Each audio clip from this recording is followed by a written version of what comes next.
सदगुरु कबीर साहब कहते हैं अगली कड़ी में, जैसे कि मैंने बताया कि संतन के संग लाग रे तेरी अच्छी बनेगी, और केवल अच्छी ही नहीं बनेगी, यदि कदाचित कुछ बिगड़ी हो गई है तो वो बिगड़ी भी बन जाएगी। तो लोगों ने कहा कि तब फिर मेरी भाषा को यदि मेरी अच्छी भी बनने वाली है और बिगड़ी भी बनने वाली है, तो जो संत गुरुजन जो इतना पुकार पुकार के लोगों को सावधान करते हैं, तो हमारी पुकार को लोग सुन क्यों नहीं पाते, लोगों के कान तक क्यों नहीं जाता?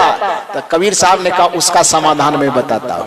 हंसन की गति हंस ही जाने, हंसन की गति हंस ही जाने, हंसन की गति हंस ही जाने, हंसन की गति हंस ही जाने, हंसन की गति हंस ही जाने, हंसन की गति हंस ही जाने। क्या जाने कोई कागरे तेरी अच्छी बनेगी, क्या जाने कोई कागरे तेरी अच्छी बनेगी, क्या जाने कोई कागरे तेरी अच्छी बनेगी, क्या जाने कोई कागरे तेरी अच्छी बनेगी। संतन के संग लाग रे तेरी अच्छी बनेगी, संतन के संग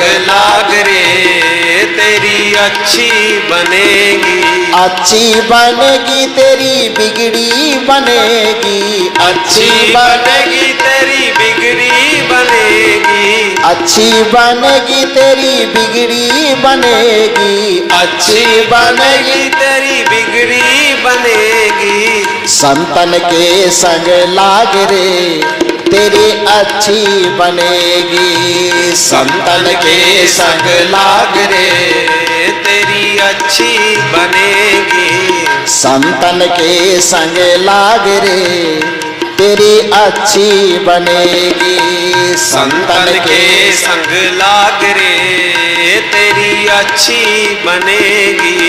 दूसरा सवाल सदगुरु कबीर साहब से किया गया कि साहब ये बात जो आप कर रहे हैं तो हवा हवाई बात कर रहे हैं कि कुछ बिगड़े लोगों का बना है उदाहरण है आपके पास?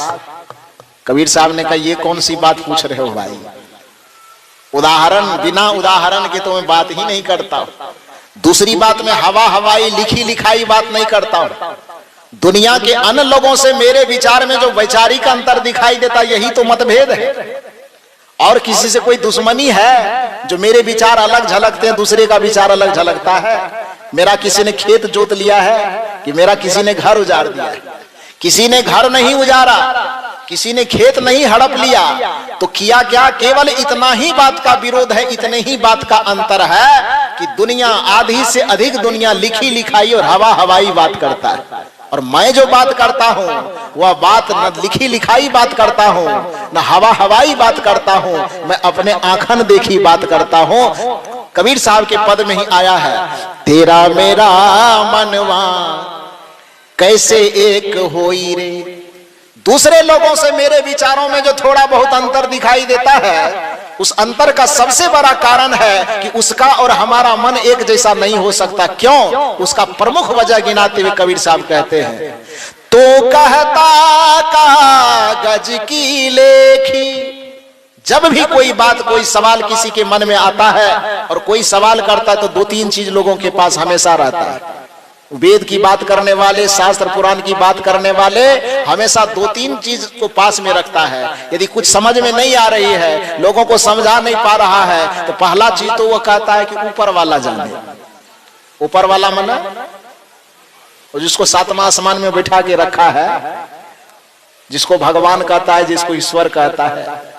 ध्यान दीजिए, कबीर साहब का इसी जगह पर खिलाफ है, इसी जगह पर कबीर साहब अंतर कहते हैं। वो कहते हैं कि तुम ऊपर वाले भगवान की बात करते हो, मैं भीतर वाले भगवान की बात करता हूं। तू बाहर वाले भगवान की बात करते हो, मैं अंदर वाले भगवान की बात करता हूं। तू कनकन वाले भगवान की बात करते हो, मैं घट घट वाले भगवान की बात करता हूं। तेरे मेरे विचारों में यही अंतर दिखाई देता है।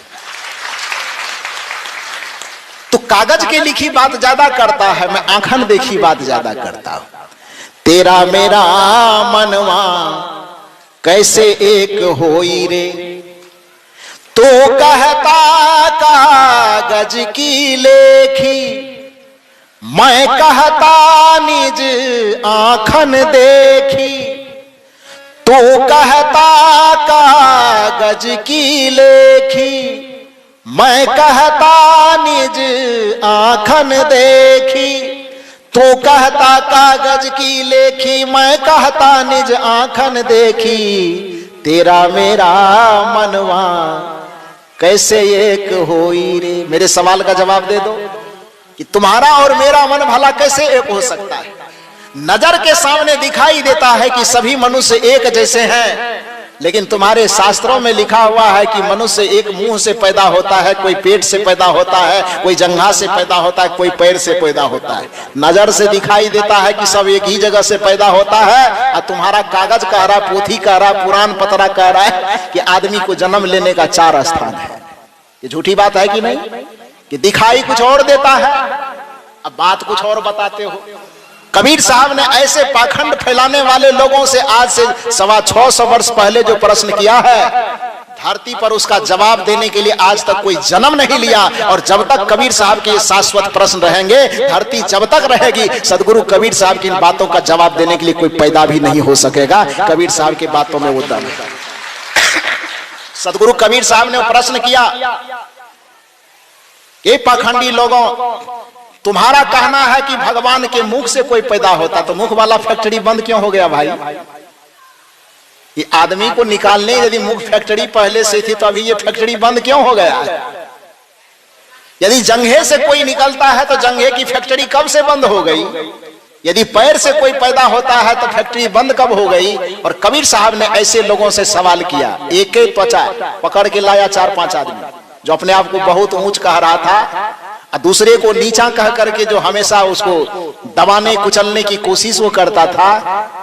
ऐसे ऊंच नीच का भेदभाव पैदा करने वाले 5 आदमी को पकड़ के लाया, और 5 आदमी को पकड़ करके ला करके सदगुरु कबीर साहब पूछते हैं कि तुम्हारे इस शरीर में चमड़ा किस चीज का है, सोने का कि चांदी का?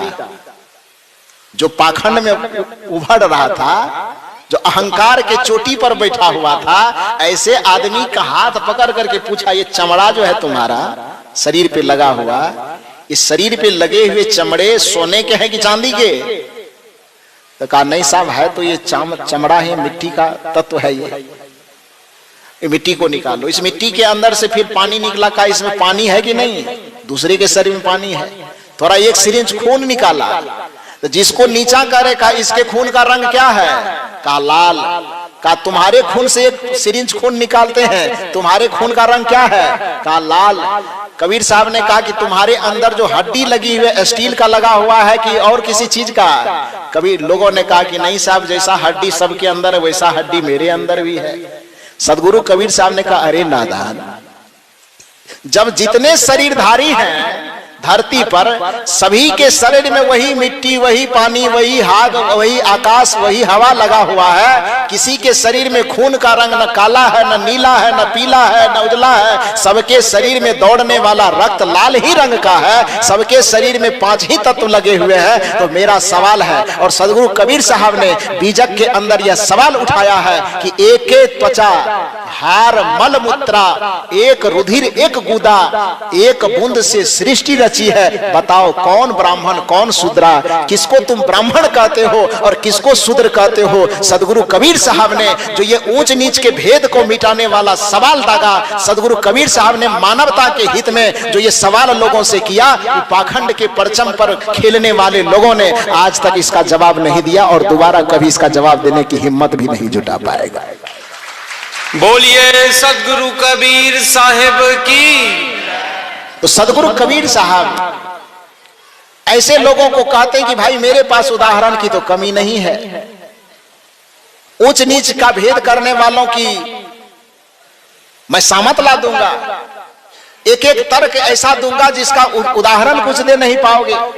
फिर दूसरे लोगों ने सवाल किया कि ठीक है, खून में कोई अंतर नहीं है, तत्व में कोई अंतर नहीं, रंग में तो कुछ अंतर है ना, कोई काला है, कोई गोरा है, कोई नाटा है, कोई लंबा है, कोई मोटा है, कोई पतला है। भले ही कबीर साहब को कहा कि साहब आपने कहा कि हाड़ में अंतर नहीं है, मांस में अंतर नहीं है, त्वचा में अंतर नहीं है, हड्डी में अंतर नहीं है, रक्त में अंतर नहीं, चलिए ये बात मैं मान लेता हूं, लेकिन कुछ तो अंतर है ना। कहा क्या अंतर दिखाई दे रहा है?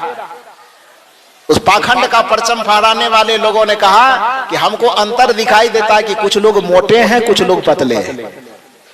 कहा हमको अंतर दिखाई देता है कि कुछ लोग काले हैं, कुछ लोग गोरे हैं। कहा हमें अंतर दिखाई देता है कि कुछ लोग लंबे हैं, कुछ लोग नाटे हैं। सदगुरु कबीर साहब ने कहा कि शरीर के इस अंतर को देख करके ऊंच नीच मानने का तो कोई सवाल नहीं है। कहा कैसे?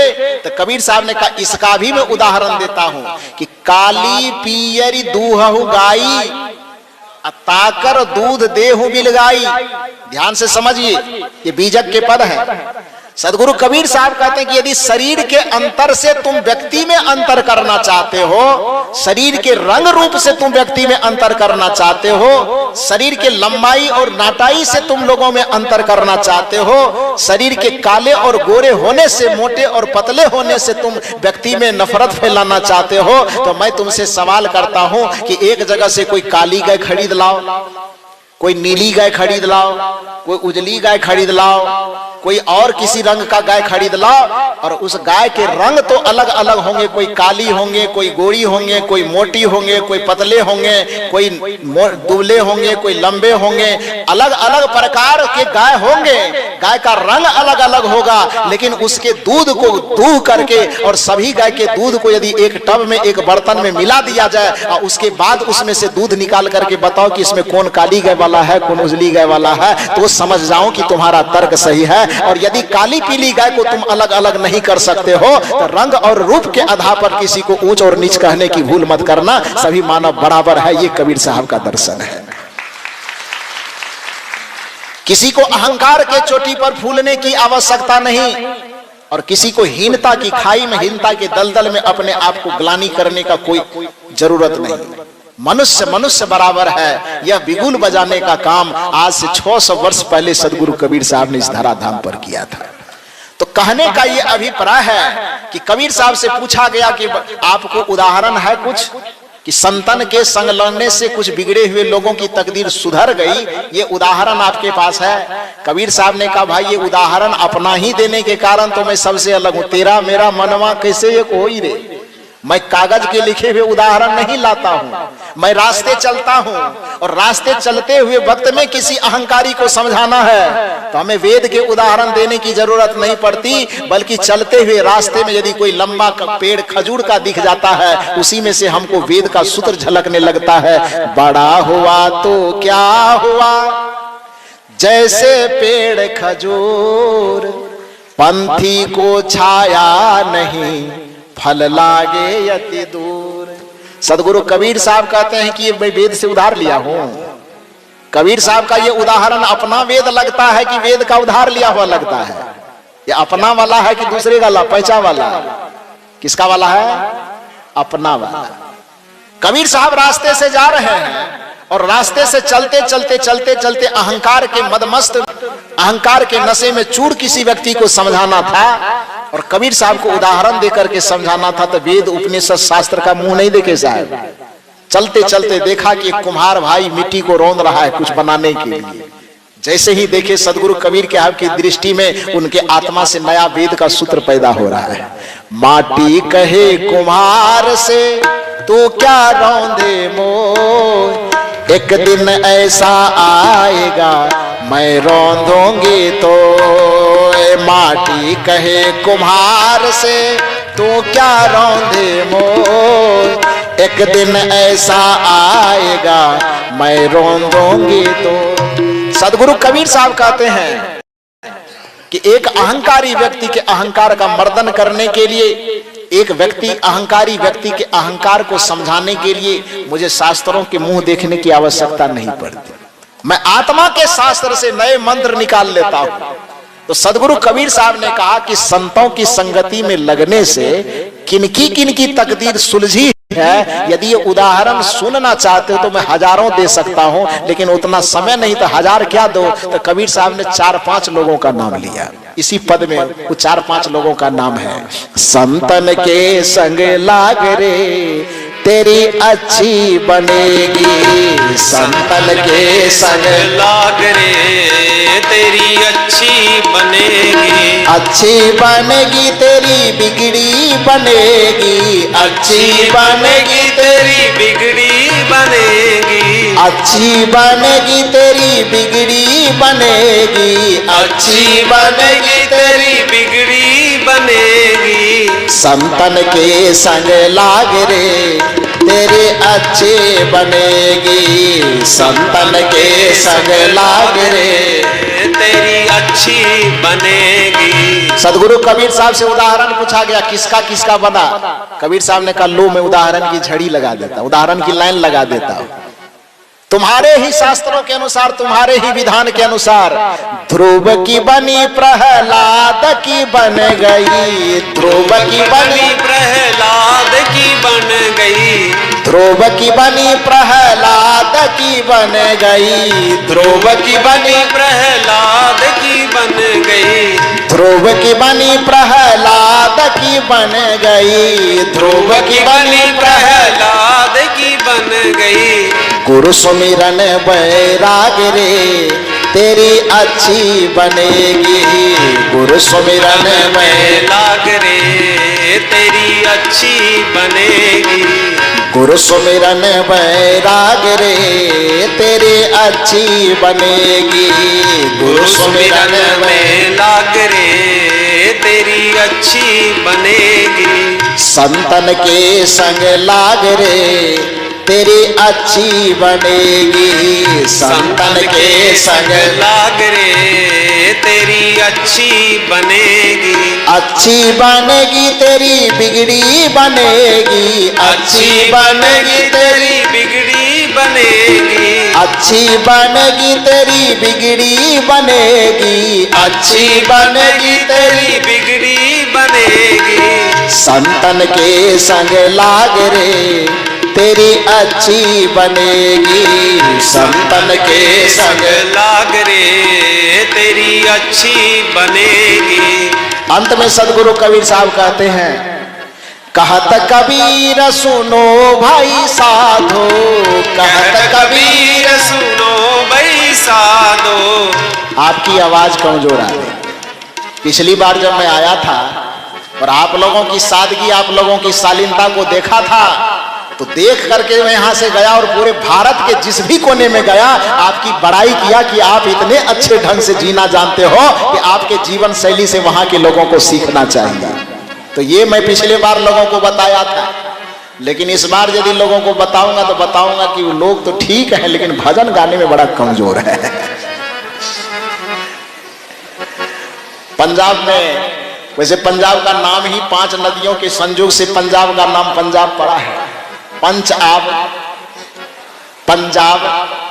लेकिन जहां पर इतने पानी हो, जहां के पानी में इतनी ताकत हो कि भगत सिंह पैदा करे, जहां के पानी में इतनी ताकत हो कि देश को आजादी दिलाने के लिए फांसी पर झूलने वाले इतने वीर शहीदों की उत्पत्ति हो, उस जगह का पानी कमजोर नहीं हो सकता। इस बार ऐसी आवाज लगाइए कि पंडाल लगे कि उड़ जाए।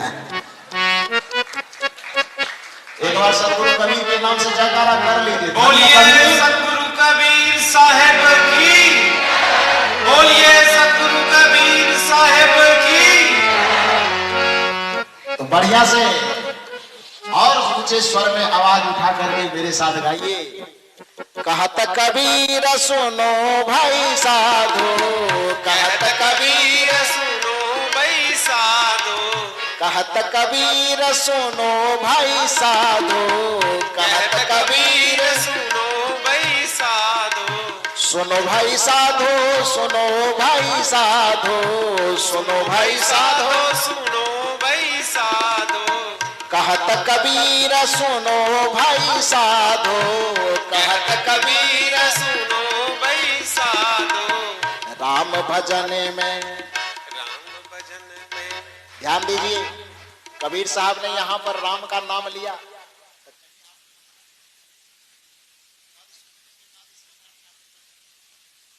कहत कबीर सुनो भाई साधो। कहत कबीर सुनो भाई साधो। कहत कहत कबीर सुनो भाई साधो, कहत कबीर सुनो भाई साधो, राम भजन में लाग रे तेरी अच्छी बनेगी, राम भजन में लाग रे तेरी अच्छी बनेगी, संतन के संग लाग रे तेरी अच्छी बनेगी, संतन के संग लाग रे तेरी अच्छी बनेगी, संतन के संग लाग रे तेरी अच्छी बनेगी, संतन के संग लाग रे तेरी अच्छी बनेगी, अच्छी बनेगी तेरी बिगड़ी बनेगी, अच्छी बनेगी तेरी बिगड़ी बनेगी, अच्छी बनेगी तेरी बिगड़ी बनेगी, अच्छी बनेगी तेरी बिगड़ी बनेगी, संतन के संग लाग रे तेरी अच्छी बनेगी, संतन के संग लाग रे तेरी अच्छी बनेगी, संतन के संग लाग रे तेरी अच्छी बनेगी, संतन के संग लाग रे तेरी अच्छी बनेगी, संतन के संग लाग रे तेरी अच्छी बनेगी, संतन के संग लाग रे तेरी अच्छी बनेगी। बोलिए सद्गुरुदेव की।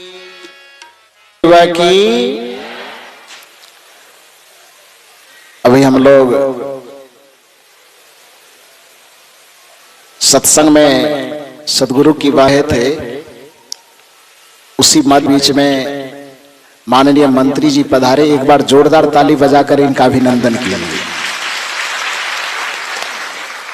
यह हम सबों के लिए गर्व की बात है कि हम लोगों के समाज से सद्गुरु कबीर साहब के आशीर्वाद से, सद्गुरु कबीर साहब की साध संगतों की शुभकामना से हमारे माननीय मंत्री जी इतनी ऊंचाई पर पहुंचे हैं। और सद्प्रार्थना है कि वो ऐसा आशीर्वाद दे कि माननीय मंत्री जी इसी तरह से अपने राजनीतिक जीवन में, अपने पारिवारिक और सामाजिक जीवन में सदैव स्वस्थ रहें, सुखी रहें और निरंतर प्रगति करते रहे, ऐसी शुभकामना यह मंच करता है। तो अब हम लोग कुछ विचार की ओर आगे बढ़े। अभी हम आपसे निवेदन कर रहे थे कि सद्गुरु कबीर साहब के इस अंतिम पद के अंतिम कड़ी में यह कहा गया कि कहत कबीर सुनो भाई साधो, राम भजन में लाग रे तेरी अच्छी बनेगी। तो आपके और हमारे मन में यह सवाल पैदा हो सकता है कि कबीर साहब ने जिस राम का भजन करने के लिए कहा, वो राम कौन है? किस राम का भजन कहा गया? ध्यान दीजिए कि इस संसार में जो राम की एक सगुण राम की मान्यता है, एक निर्गुण राम की मान्यता है, एक साकार राम की मान्यता है, एक निराकार राम की मान्यता है। सद्गुरु कबीर साहब ने भगवान को, ईश्वर को पूर्ण रूप में नकारा नहीं, केवल स्थान परिवर्तन की बात उन्होंने किया। इसको एक दृष्टिकोण से आप और हम समझ सकते हैं कि आप यहां पर बैठे हुए हैं, आपकी दिशा मुझसे विपरीत है। मंच पर जितने लोग बैठे हुए हैं वो किस तरफ बैठे? उधर का दिशा क्या है साहब? हम लोग किस दिशा में बैठे हुए हैं? पूरब मुंह बैठे हुए हैं, पूरब मुख से हम लोग बैठे हुए हैं। और आप लोग उधर से बैठे हुए हैं, किस मुख बैठे हुए हैं? पश्चिम मुंह बैठे हुए हैं। हम लोग पूरब मुख बैठे हुए हैं, आप लोग पश्चिम मुख बैठे हुए हैं। अभी कल्पना कीजिए कि हम लोगों के बीच में ये कैमरे लगे हुए हैं, लगा है ना? तो आप लोग उधर जितने सज्जन बैठे हुए हैं, देवियां बैठी हुई है, उन सब लोगों से पूछा जाए कि कैमरा आपसे किस दिशा में रखा हुआ है, तो आप क्या कहेंगे? आपके आगे में जो दिशा है, पूछा जाएगा कि आप लोग जहां बैठे हुए हैं वह कैमरा आपसे किस दिशा में रखा हुआ? आपसे पूरब रखा हुआ कि पश्चिम? आपसे पश्चिम न हुआ, आप लोग पूरब बैठे हैं और वो कैमरा आपसे पश्चिम है। लेकिन हम लोग इधर जितने लोग बैठे हुए हैं, हम लोगों से पूछा जाए कि आप लोग बैठे हैं तो आप लोगों के कैमरा किस दिशा में है, तो हम लोग क्या कहेंगे? पूरब कहेंगे ना। अब उधर जितने लोग बैठे हैं वो कहे कि नहीं भाई कैमरा तो पश्चिम में रखा हुआ है। हम लोग इधर से कम संख्या में है, कहेंगे नहीं भाई कैमरा तो पूरब में रखा हुआ है। इस बात पर दोनों आदमी विवाद कर ले तो क्या होगा? ये नादानी है कि समझदारी है? ये नासमझी है। वस्तुतः जो पूरब बैठे हुए लोग हैं, चाहे उसकी संख्या 500 हो कि 5000 हो कि 5 लाख हो, पूरब बैठने वालों को लगेगा कि कैमरा पश्चिम में लगा हुआ है, और जो पश्चिम में बैठ करके देख रहे हैं उनको लगेगा कि कैमरा पूरब में लगा हुआ है। वस्तुतः दोनों की दृष्टिकोण सच है। पश्चिम वाले को लगेगा पूरब में लगा हुआ है और पूरब वाले को लगेगा पश्चिम में लगा हुआ है। कैमरा कहीं नहीं लगा हुआ है, कैमरा जहां लगा हुआ वहीं लगा हुआ है। केवल देखने वाले का दृष्टिकोण यह तय करेगा, जो जिस दिशा से देखेगा उसको उस दिशा के विपरीत दिखाई देगा। उसी तरह से जो राम है वो सगुण और साकार के दृष्टिकोण से दिखाई देखेगा तो उसको दशरथ पुत्र श्री राम के रूप में दिखाई देगा। लेकिन कोई निर्गुण निराकार परमात्मा के रूप में देखेगा तो उसे राम व घट घट वासी रमैया राम के रूप में दिखाई देगा। यही कबीर साहब कहना चाहते हैं। सदगुरु कबीर साहब कहना चाहते हैं कि मैं निर्गुण तत्व के दृष्टिकोण से राम को देख रहा हूं, मैं निराकार तत्व के दृष्टिकोण से राम को देख रहा हूं, मैं घटवासी राम के रूप में उस राम को देख रहा हूं। इसलिए मैं कहता हूं कि कहत कबीर सुनो भाई साधु राम भजन में लागे। दुर्भाग्य की बात है कि उस राम का भजन आदमी जीवन भर तो कभी करता नहीं है, लेकिन जब उस जीवन की अंतिम यात्रा पर आदमी निकलता है, 4 आदमी जब उसे कांधे पर उठाते हैं, पीछे से उसको लोग जो श्मशान घाट पहुंचाने के लिए जाते हैं, तो जब उसको सुनने की क्षमता नहीं रह जाती, कुछ समझने की क्षमता नहीं रह जाती, तब पीछे से लोग नारा लगाते हैं कि राम नाम। यही इधर भी लगता है कि नहीं लगता है? हम लोगों को उधर बिहार में तो लगता है, यही वाला लगता है। तो इधर वाला कौन सा नारा लगाता है? यही लगता है, राम नाम। ये लगता है। तो ये कब पढ़ाई जाती है? जन्म से लेकर के मरण तक में कभी पढ़ाया जाता है? शादी में विवाह में ये मंत्र दोहरा दे कोई तो आदमी को लाठी डंडा से पीट देगा कि ये कौन सा मंत्र बोल रहे हो भाई।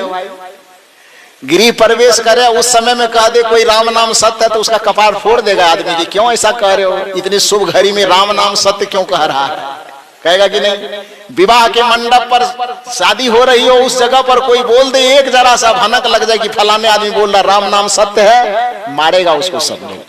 मारेगा कि नहीं? कहेगा बुद्धिहीन है, इतने शुभ अवसर पे राम नाम सत्य क्यों बोल रहा है। तो भाई एक बात बताइए कि जीवन भर जब से जन्म लिए हैं आप, तब से लेकर के कभी भी आपको इस चीज का भान नहीं होने दिया गया कि राम नाम सत्य है। लेकिन जब आप इस दुनिया से जाने लगते हैं, तब जाने के वक्त में आपको बताया जाता है कि राम नाम सत्य है। तो ये तो आपके साथ छलबाजी है ना, क्योंकि जीवन भर जो पढ़ाया गया कि बेटा नाम सत्य है, पत्नी नाम सत्य है, धान नाम सत्य है, जयमान जायदाद नाम सत्य है, मकान नाम सत्य है, दुकान नाम सत्य है, गहना जेवर नाम सत्य है, कपड़े लत्ते नाम सत्य है। और जब प्राण छूटने लगा तब कहते नहीं नहीं पहले जो बताए थे सब झूठ थे, अब बता रहे कि राम नाम।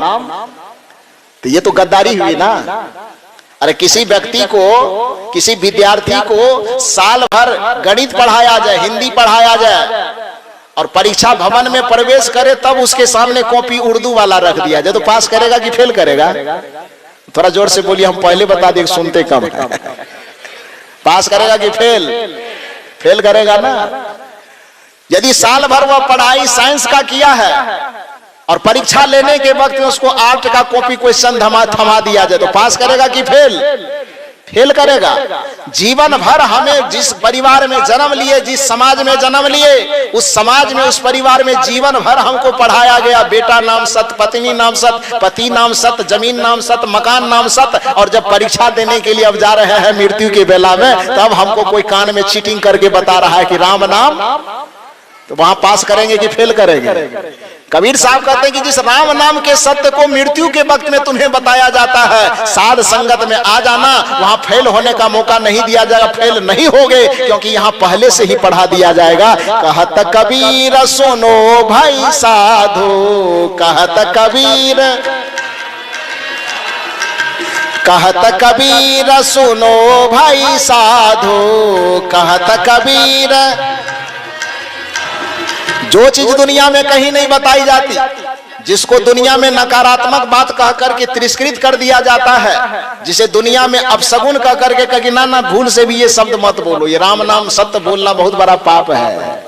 लेकिन जीवन के आखिरी क्षण में उसी राम नाम सत्य की बात दोहराई जाती है।